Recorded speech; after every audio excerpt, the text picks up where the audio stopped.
नमस्कार मित्रों, राधे राधे, जय श्री कृष्णा। मित्रों, कौन सा कर्म करने पर छछूंदर का जन्म मिलता है?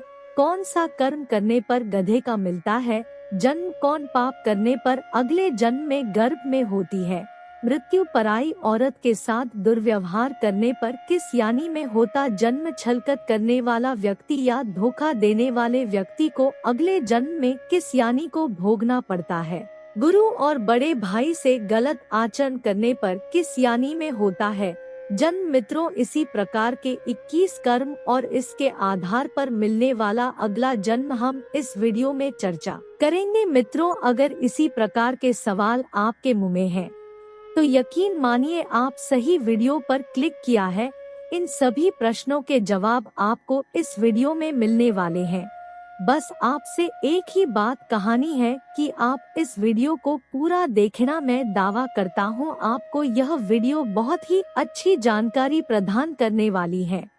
नमस्कार मित्रों, एक बार फिर स्वागत है आपका हमारी YouTube चैनल के एक और नए वीडियो में। दोस्तों, आप लोगों से एक रिक्वेस्ट है कि यदि आप अभी हमारे YouTube चैनल को सब्सक्राइब नहीं किया है तो चैनल को सब्सक्राइब करके घंटी बटन को प्रेस कर दे, ताकि हमारे चैनल के माध्यम से आने वाली वीडियो का नोटिफिकेशन सबसे पहले आप तक पहुंचे। मित्रों, वीडियो को लाइक और कमेंट में जय श्री कृष्णा जरूर लिखें। लेकिन आत्मा कभी नहीं मारती, आत्मा पुराने शरीर को छोड़कर नया धारण करती है। कल 84 लाख योनियों के बड़े में गरुड़ पुराण में बताया गया है सबसे श्रेष्ठ यानी मनुष्य की होती है। गरुड़ पुराण में कर्मों के आधार पर जन्म लेने वाले यानी के बड़े में बताया गया है, यानी मृत्यु के बाद आपका जन्म किस यानी में होगा यह पहले से ही निर्धारित है, क्योंकि आप अपने जीवन में जी तरह का कर्म करेंगे। मृत्यु पश्चात इसके आधार पर आपका अगला जन्म भी होगा। व्यक्ति को मृत्यु के उपरांत कर्मों के आधार पर स्वर्ग या नरक की प्रताप होती है।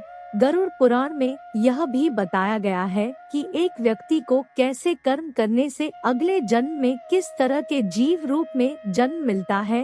हिंदू धर्म में गरुड़ पुराण का विशेष महत्व है। इन्हें भगवान विष्णु का अंश माना जाता है और गरुड़ पुराण में भगवान विष्णु और उनके वहां के बीच हुए संवाद का विस्तृत उल्लेख किया गया है। इसमें भगवान विष्णु ने बताया को अपने जीवन में कैसे कार्य करनी चाहिए, जिससे उसे हर पाठ पर सफलता प्राप्त होती है और मृत्यु के उपरांत मोक्ष की प्रताप होती है। साथ ही इसमें मूल सिद्धांत यह बताया गया है कि व्यक्ति को इस जन्म में किया गए कर्मों के अनुसार ही फल की प्रताप होती है। इसके साथ यह भी बताया गया है कि उसे अगले जन्म में किस प्रकार के जीव के रूप में जन्म होगा। आइए जानते हैं। महिलाओं से दुर्व्यवहार करने वाला गरुड़ पुराण में बताया गया है कि व्यक्ति महिलाओं का शोषण करता है या उनसे दुर्व्यवहार करता है, वह अगले जन्म में भयानक रोगन पीड़ित हो जाता है।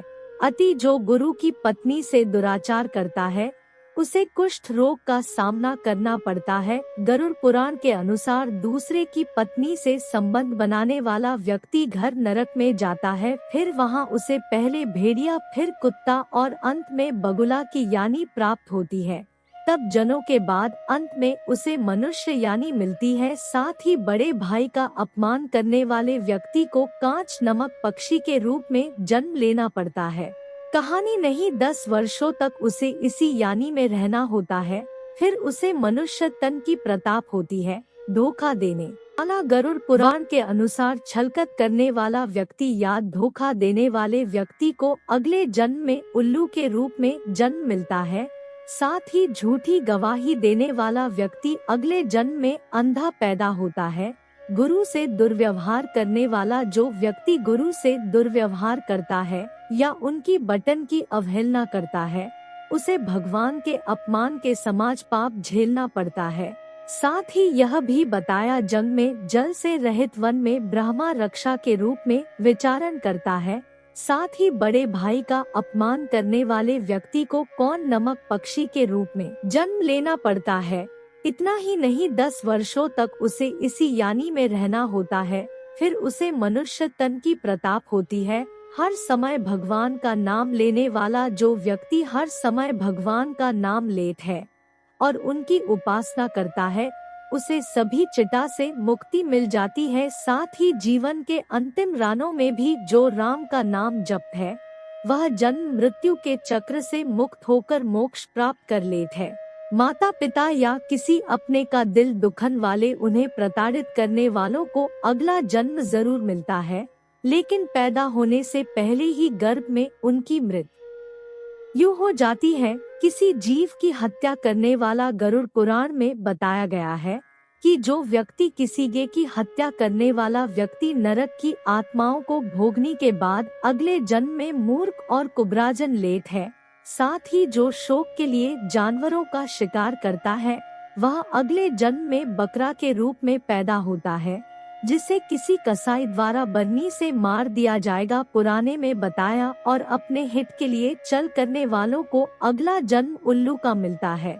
पशु पक्षियों को परेशान करने वाले व्यक्ति अगले जन्म में कसाई हाथे चढ़ना वाला बकरा बनते हैं। गौ हत्या, भ्रूण हत्या, महिलाओं की हत्या करना महापाप माना गया है। ऐसा करने वालों को अगले जन्म में चांडाल यानी प्राप्त होती है। स्त्रियों का शोषण, उनके दुराचार करने वाले अगले जन्म में कुछ रोगी बनते हैं। वहीं गुरु का निराधार करने वाला व्यक्ति अगले जन्म में नरभक्षी के रूप में पैदा होता है, जिसे जन्म से मृत्यु तक कई तरह के कष्ट झेलना पड़ते हैं। अन्य की चोरी करने वाला चूहा, जल की चोरी करने वाला जातक, शहद चुराने वाला मधुमक्खी बनता है। अगर कोई मृत्यु के समय भगवान का नाम लेत है तो वो मुक्ति के मार्ग पर अग्रसर हो जाता है। इसलिए शास्त्रों में कहा गया है कि मरते समय राम का नाम लेना चाहिए, इस कर्म से बनते हैं। छछूंदर वेदव्यास जी ने बताया कि चोरी करना हमेशा ही गलत है, फिर चाहे वह स्वर्ण हो या वस्त्र ही पड़ने हैं। उन्होंने बताया कि यदि कोई व्यक्ति वेस्टर्न की चोरी करता है तो वह अगले जन्म में तोता बनता है। वही सुगंधित पदार्थ की चोरी करने वाले छछूंदर के रूप में जन्म लेत है। एक ऐसी भी स्थिति हो, लेकिन चोरी करने से सदैव ही बचाना चाहिए, ऐसे कर्म करने वाले बनते हैं। गधे महर्षि ने बताया कि यदि कोई व्यक्ति किसी का कत्ल करता है तो यह जघन्य अपराध की श्रेणी में आता है।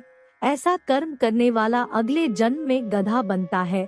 लेकिन यदि वह जी शास्त्र से हत्या करता है, इससे उसकी भी हत्या हो जाए तो उसे मृगन यानी मिलती है। इसके बाद वह मछली, कुत्ता और बाघ बनता है।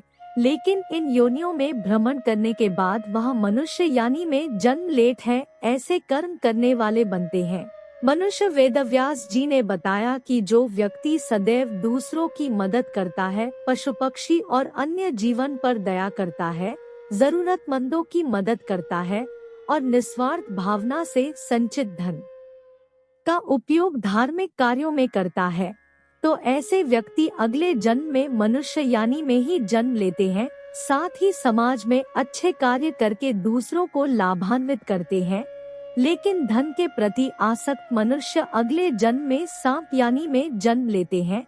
दोस्तों, वीडियो के अंत में आप लोगों से रिक्वेस्ट ही है कि अगर आपको यह वीडियो जरा सा भी अच्छा लगा हो तो मेरे चैनल को सब्सक्राइब, वीडियो को एक लाइक करके कमेंट में जय श्री कृष्णा जरूर लिखे। मिलते हैं एक नए वीडियो, एक नई जानकारी के साथ। मित्रों, वीडियो को पूरा देखने के लिए बहुत बहुत धन्यवाद।